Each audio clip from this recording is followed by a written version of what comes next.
De Buyer, France, depuis 1830. La mandoline swing. Bonjour et bienvenue sur le DVD de présentation technique de la mandoline swing. Nous vous félicitons pour l'achat de cet ustensile et vous remercions pour votre confiance. Chapitre 1. Présentation de la mandoline swing et de ses différents composants. La double lame horizontale, un côté lisse, un côté ondulé. Le double peigne julienne, un côté 4 mm, un côté 10 mm. Le chariot et son poussoir. Le pied arrière est repliable pour un encombrement minimum et un rangement facile. Les pieds sont revêtus de silicone et sont antidérapants pour une parfaite stabilité lors de la coupe. La mandoline swing peut être utilisée directement sur le plan de travail ou sur un récipient. Tout d'abord, voici comment régler l'épaisseur de coupe à l'aide de la plaque d'appui. Après avoir déverrouillé les vis papillons situées sur les côtés de la mandoline, vous pouvez régler la hauteur du plateau et donc l'épaisseur de coupe. La zone de préhension de la plaque d'appui vous facilitera cette manipulation. Ensuite, bloquez la plaque en resserrant les deux vis papillons. Pour définir les coupes parallèles, afin de réaliser des rondelles ou des tranches, vous disposez de la double lame horizontale, côté lisse et côté ondulé. Nous vous rappelons que ces lames sont fortement aiguisées et donc à laisser hors de la portée des enfants, à manipuler avec précaution.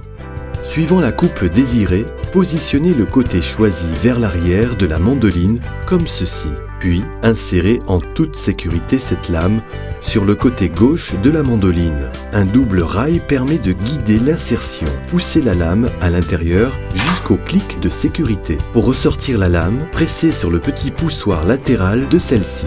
Si vous souhaitez effectuer une coupe verticale, vous disposez d'un double peigne julienne. Celui-ci s'utilise toujours en combinaison avec la lame lisse. Attention, elles sont également fortement aiguisées. Il est important de prendre le peigne par la zone prévue comme ceci. Puis, choisissez l'espacement désiré en positionnant le peigne choisi vers le haut de la mandoline et insérez-le en toute sécurité sur le côté droit de la mandoline. Un double rail permet de guider l'insertion. Un clac confirme qu'il est bien en place. Pour retirer le peigne, faites l'opération inverse en le tirant par la zone de préhension. Voici le chariot. Il se glisse sur ces deux rails et garantit ainsi une conduite pour une coupe régulière et sécurisée. C'est dans ce réceptacle que vous disposerez les aliments. Ce poussoir est notamment doté de 3 aiguilles permettant le maintien des aliments et d'un ressort garantissant une découpe complète du fruit ou du légume. Après avoir réglé la mandoline swing selon la coupe souhaitée, placez le produit dans le chariot. Lorsque vous enfoncez le poussoir sur les aliments à couper, les aiguilles les pénètrent pour les empêcher de rouler et le ressort leur applique une pression constante. Vous pouvez ensuite réaliser vos coupes par un simple mouvement de va-et-vient. La tige centrale du poussoir vous indique le niveau de produit restant dans le chariot. Chapitre 2. Les différentes coupes. Nous allons vous présenter différentes techniques de coupe réalisables à l'aide de la mandoline swing. Pour une coupe plus facile, il est conseillé d'humidifier la plaque d'appui lors de l'utilisation.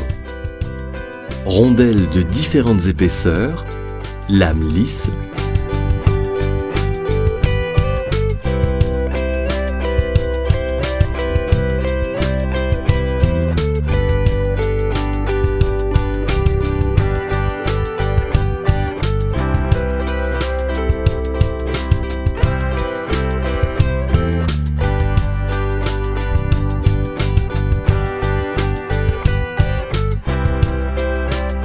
coupe julienne en bâtonnet, peigne julienne.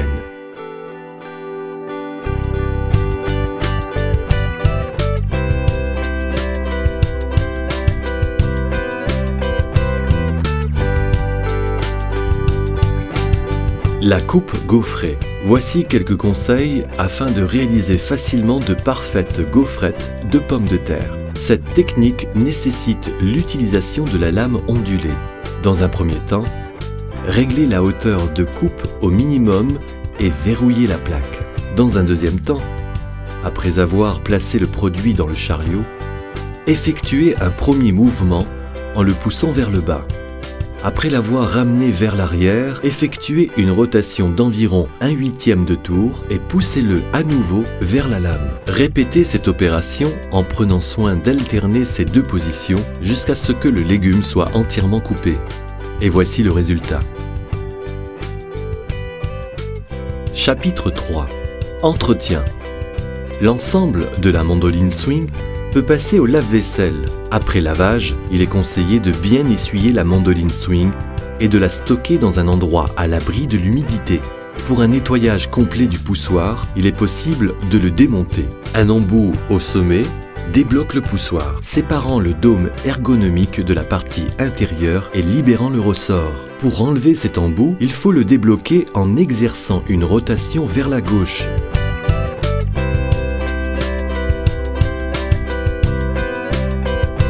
Les aiguilles ne se démontent pas. L'opération inverse doit être réalisée pour remonter les éléments du poussoir.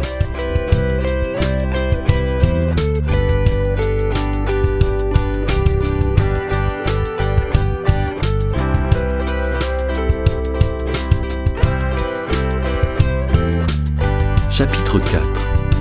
Exemple de coupe. Voici quelques exemples de coupes réalisées à l'aide de la mandoline swing.